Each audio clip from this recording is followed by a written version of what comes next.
Hey, good afternoon. How are you doing? Hope you're doing great. It's kind of a gloomy day out there. We've got cloudy skies, but then again, some days in December are like that.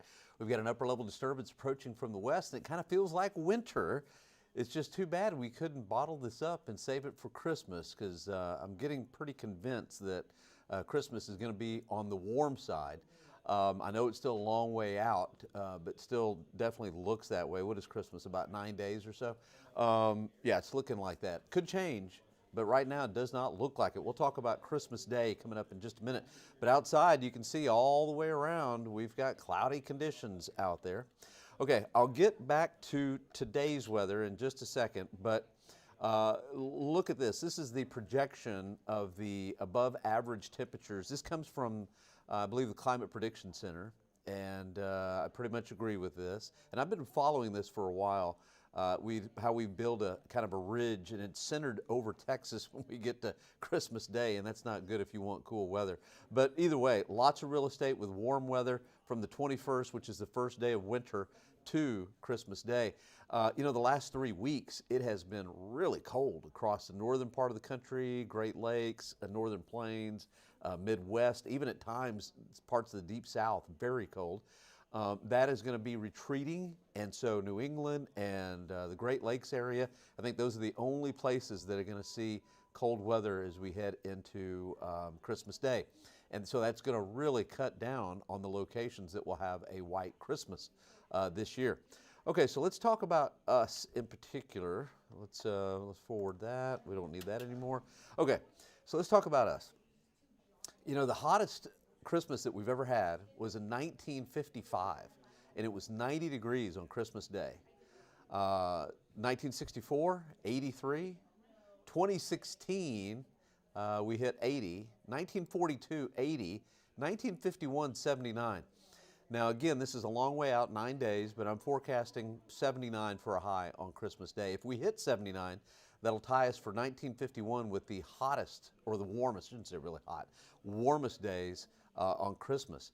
Now, if you notice something, this is really interesting, because I know the first thing that comes to your mind is climate change, global warming, so forth. But if you look at the top 5 days, you notice something interesting here? The warmest Christmases we've ever had were way back in 55, 1964, 1942, 1951. I think that's very interesting. You know, doesn't mean climate change isn't around or warming, global warming, but I find that very, very interesting. Okay, let's take a look at the weather for today. Outside right now it is 53 degrees. The high today, I think we'll hit about 59 with lots of clouds, of course. I don't think the clouds are going to go away, that's for sure. And the normal low is 42. This morning we got down to 43.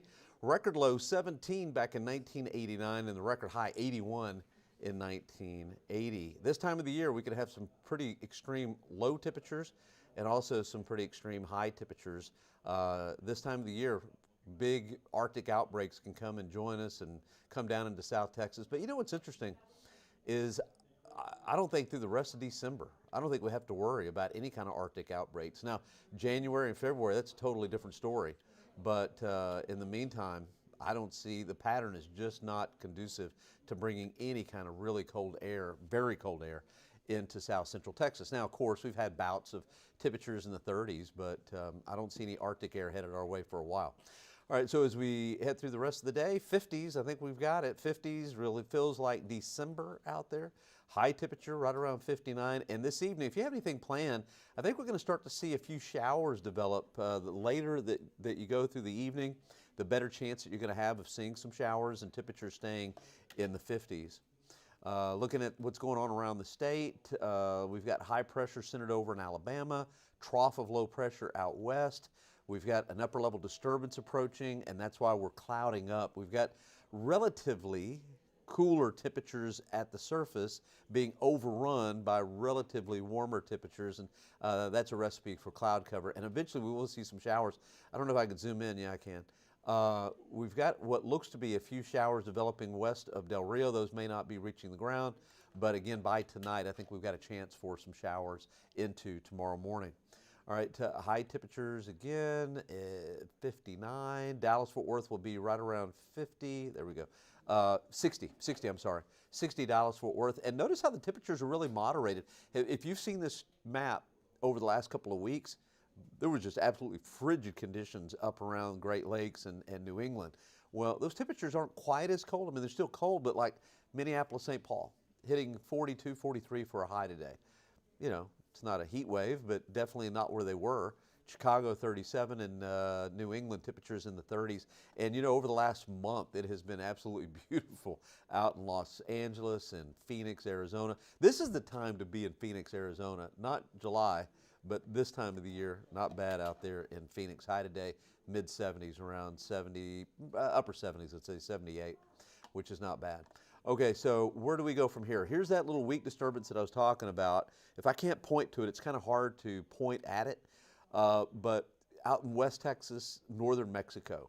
You can kind of make it out by that red blob there in northern Mexico and that upside down U feature. Well, since we're on the right side of that axis, we've got lift and we've got that cloud cover going on, and that's going to last into tomorrow. Then that'll pass us to the east. It may be cloudy for a good part of the day tomorrow, by the way. I do think we'll see some sun late in the day. I'm going to just go ahead and fast forward this to the first day of winter, and there's our high over the Baja. But I think it's going to be close enough that we'll be really warm, upper 70s for the first day of winter. And then look at that high, man. It just comes barreling in for Christmas Day right on top of us. And there's a lot of troughiness, a lot of nasty weather out towards the west. Now, it looks like to me that things are trying to flip-flop, where the ridge has been way out west for a long time, for about 3 weeks or so, and then you had a deep long wave trough across the eastern part of the country. Are we in the process of flipping that? It's what it kind of looks like, but we'll just have to see.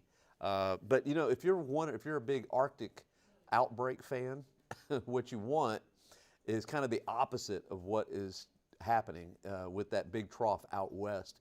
You really want a big ridge out in the Pacific and a big diving jet stream from north to south. Now, the only other way, and I wouldn't say this on TV because I've got time to ramble here, the only other way that we can get an Arctic outbreak, and this doesn't happen, this is probably less likely, is there's cold air in Canada, really cold. And so if we were to develop a big trough across the western portions of the country and it be really significant, then that cold air, it's possible, could ride underneath the upper level flow and just come on down. I've seen that happen before. That is less likely, but if that happens, then it gets real messy with cold air and a lot of moisture. And I'm not saying that's going to happen. That's the only way that it could happen, and I don't see that happening. So, not anytime soon anyway. We'll have to wait till January comes around. I don't see anything like that in December, rest of the month. All right, high temperatures today, 59 degrees, lots of cloud cover. I'm using the graph model here, and notice how the showers start to pop up here and there. Not very many. The graph there's been other high-resolution computer models that are a little bit more bullish on rainfall, but the graph does a good job. Tonight, I'd give it probably a 30% chance of picking up a shower tonight, but notice how most is to the south. I'm still going to go 30% tonight, and about a 20% chance tomorrow, and then we break up the clouds, highs in the upper 60s for Wednesday. Then, with clearing skies overnight, the red underneath there, which is really pink, I guess, shows fog. And I think we've got a really good chance of seeing fog Thursday morning. And then that fog clears out, cold front comes in on Thursday, and then we have one cool day, Friday, and then we rebound real quickly into the weekend with warm temperatures going into the first day of winter. So for today, temperatures again 59. Tomorrow, or tonight, showers. Tomorrow morning, showers. High 69. Fog Thursday morning. High 78. Cold front comes in, a little cooler for Friday. And then Saturday 77. Sunday 77. First day of winter. And then Monday, I'm going to go with a 10% chance of a shower for Monday and Tuesday. With a lot of return moisture coming in. So, and then from there, let's go Christmas Eve, 79 for a high, low 64, and then Thanksgiving, Christmas, 79 for a high with a low of 64, and then I just don't see it changing very much. Upper 70s for the 26th, 27th, 28th, 29th, probably taking us right into the last days. Now, This is totally just based on what has happened. Seems like what happens in the past. What is that? Is that anecdotal? Anyway, when we get close to New Year's Eve, for some reason, we get close to New Year's Eve, it tends to get colder. So maybe that's our next really good cold outbreak, would be somewhere around New Year's Eve. That's not based on computer models, not based on any kind of weather, just based on what usually happens, what happens sometimes. So anyway, that's the way I see the world over the next 14 days. If you're a warm Christmas fan, then you're loving it. You're probably giving me a high five. If you want it to be in the 50s like today, like this would be a great Christmas day, sorry. And I'm with you. I'd rather have it be cooler, but I don't see it playing out that way. And okay, well, thanks so much. I got to go run to the noon show. Make sure and watch 4, 5, 6, and 10, and I'll be back tomorrow morning. And we really appreciate you guys streaming. Make sure and go to kens5.com or get Kens5 Plus. All right, thanks a bunch, and we'll see you later.